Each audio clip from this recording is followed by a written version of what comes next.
14ই December বাংলাদেশের ইতিহাসে এক বিশেষ তাৎপর্যপূর্ণ দিবস। যখন 1971 সালে পরাজিত হানাদার বাহিনী যখন তাদের পরাজয় নিশ্চিত ভাবতেছিল, তখন এই বাংলাদেশকে পঙ্গু করার জন্য, বাংলাদেশের মেধা শূন্য করার জন্য তারা তখন এই রাজাকার আল বদর আল শামসের সমন্বয়ে তারা এক মিশন শুরু করেছিল বাংলাদেশের বুদ্ধিজীবী সূর্য সন্তানদের হত্যা করা, যাতে এই বাংলাদেশ স্বাধীনতা লাভ করলেও যাতে এই বাংলাদেশ মেধাশূন্য থাকে, এই বাংলাদেশ যাতে বিশ্বের বুকে মাথা উঁচকে না দাঁড়াতে পারে। তখন 14ই ডিসেম্বর দিবসে দাঁড়িয়ে আমরা শপথ নিতে চাই 71 সালে পরাজিত শক্তি যেন বাংলাদেশের আকাশে যেন আবার তাদের বিজয় যাতে না হয়।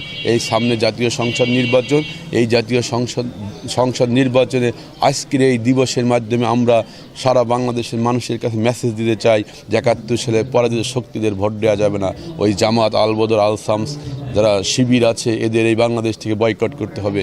এদের বাংলাদেশ থেকে যদি আমরা চিরতরে নির্মূল না করতে পারি, যেসব দিবস বাংলাদেশের স্বাধীনতা পক্ষের সাথে স্বাধীনতা যুদ্ধের সাথে এই সম্পৃক্ত, সেই সব দিবসের জন্য ঝুঁকি হয়ে দাঁড়াবে। দিবসে আমাদের প্রত্যাশা স্বাধীনতার সপক্ষের শক্তি বাংলাদেশে ক্ষমতায় আসুক, স্বাধীনতার বিপক্ষের শক্তি বাংলাদেশ থেকে বিতাড়িত হোক।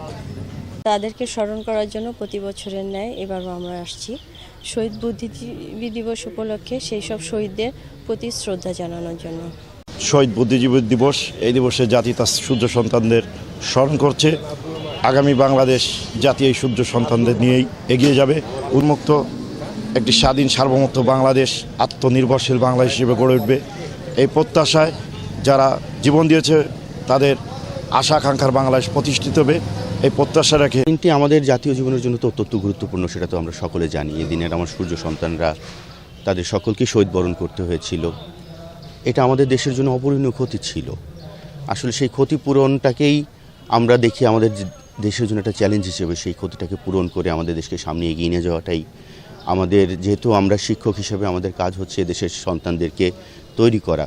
তো আমরা সেই সূর্য সন্তানদের আদর্শটাকেই এই নতুন প্রজন্মের মধ্যে প্রবাহিত করাই হচ্ছে আমাদের এই বুদ্ধিজীবী দিবসের একটি অন্যতম প্রধান উদ্দেশ্য, লক্ষ্য বলে আমরা মনে করি।